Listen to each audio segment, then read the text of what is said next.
Navigation charts are kept here. There's no other place that they'll keep navigation charts in here. And we call them charts. They're not maps, they're charts. The Army uses maps, the Air Force may use maps, but the Navy uses charts. This is where the navigation takes place. There's really four methods of navigation to use in an aircraft or an aircraft carrier or any naval ship. If you're just cruising out in the ocean out there where you don't have any land in sight, there's nothing there, then you're using a combination of dead reckoning. In other words, that's just course, speed, and time, and where you think you're going. In order to update that when you're out in the middle of the ocean out there someplace, you'll use celestial navigation, the old celestial navigation. Captain Cook used it, we still use it as well. Now, you have to have a horizon and whatnot to be able to do that, but generally they can get pretty good fixes off of that.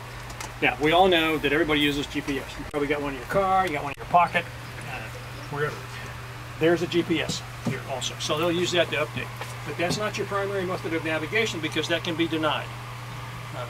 Anytime you go to war, somebody's going to take that away from you. You can knock down your satellites or just jam them down. The other methods of navigation are as you approach land, then you have pilotage. And you can do that always when you get ready to go into a port. Shortly before you get there, the captain and the navigator will get together and they'll figure out the exact course they're going to use going into, or exact track they're going to use going into a port. And then they set up fixes off of that. And there'll be 3 quartermasters up on the island up here who will take set fixes at certain times off certain specific places. And when they do that, then they'll call it down here, they'll mark them, and if you look on these charts in here, you'll see where there's X's along those course lines where they come in. And that's where those fixes were, and the ship is right in the middle of those X's down there.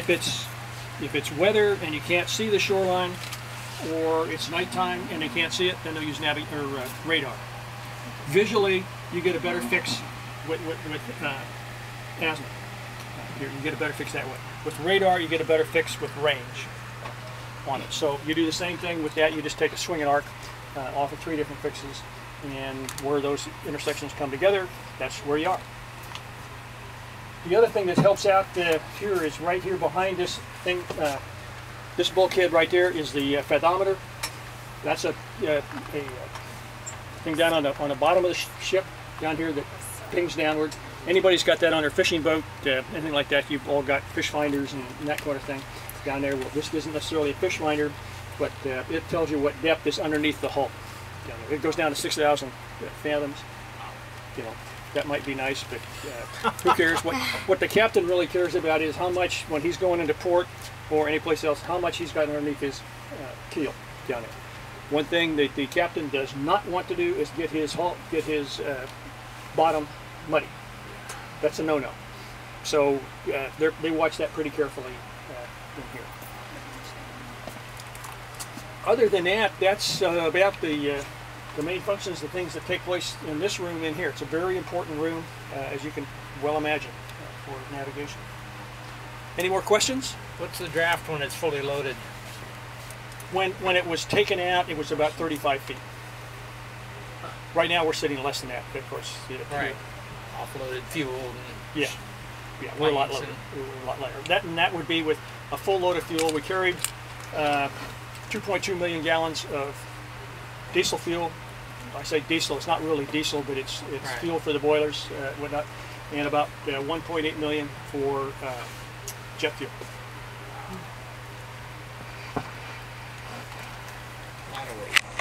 Yeah, and a lot of fuel, and we'll replenish that if it starts to run down. And the captain never wants to get below 60% of anything, so they'll use underway replenishment.